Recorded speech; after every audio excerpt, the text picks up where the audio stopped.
Various developmental theories explain learning processes and provide psychologists with recommendations on how to facilitate children's development. The understanding of these theories is important because it helps to create environments that would support education efficiency and protect students during the process of identity formation. Considering this, the present paper will review 3 of the most influential developmental theories by Piaget, Vygotsky, and Erikson, while also explaining their significance. The understanding of theories. Each educational psychologist must know and be able to implement learning theories in practice to harmonize education. These theories demonstrate how people acquire knowledge and use their skills throughout the lifespan. For example, Piaget's theory of developmental stages suggests that children between the ages of 7 and 11 only commence developing their ability to manipulate symbols logically and systematically.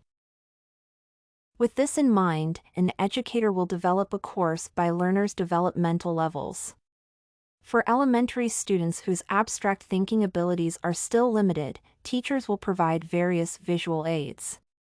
They will try to involve learners in many experiments in order to help them relate newly acquired knowledge to concrete, real-life examples and references. As a result of harmonizing educational practices with learners' needs, there will be a greater chance to improve academic performance and foster children's healthy development. Vygotsky's sociocultural theory of cognitive development. Vygotsky's theory of cognitive development is one of the most influential in the field of psychology. It suggests that children's cognitive development is affected by the overall sociocultural context in which they live, as well as social interactions in which they engage within this context. As a result, children tend to adopt the values, worldviews, and opinions of adults with whom they communicate. Each person, including myself, was influenced by adults during childhood, and our personalities and behaviors were shaped by common social norms through disapproval and rewards. I do not recall an example of a negative impact, but I remember that, in my school, teachers inspired students to be more accepting of others by encouraging collaboration and open and respectful discussions in the classroom. Piaget's theory of cognitive development.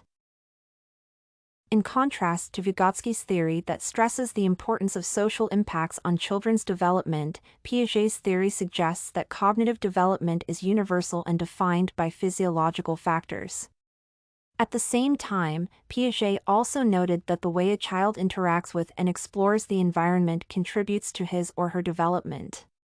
Considering this, Piaget's theory seems to have more practical implications as it is more specific and indicates developmental milestones that should be achieved. However, the concepts of Vygotsky's theory, such as the principle of proximal development, can be used when engaging students in group work. In this scenario, children with lower-level skills will be paired with those with more advanced skills, and, thus, their development will be accelerated. Erikson's theory of psychosocial development. According to Erikson's theory, people come through several developmental stages throughout the lifespan. During adolescence, they are expected to develop a sense of identity and social role.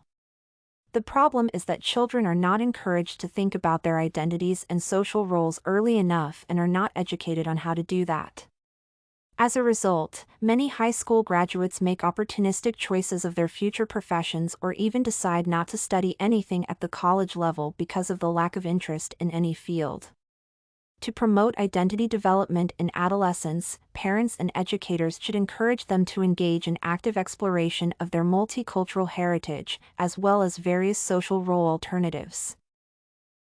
Conclusion. The reviewed theories by Vygotsky, Piaget, and Erikson can be used as guidelines when forming educational systems.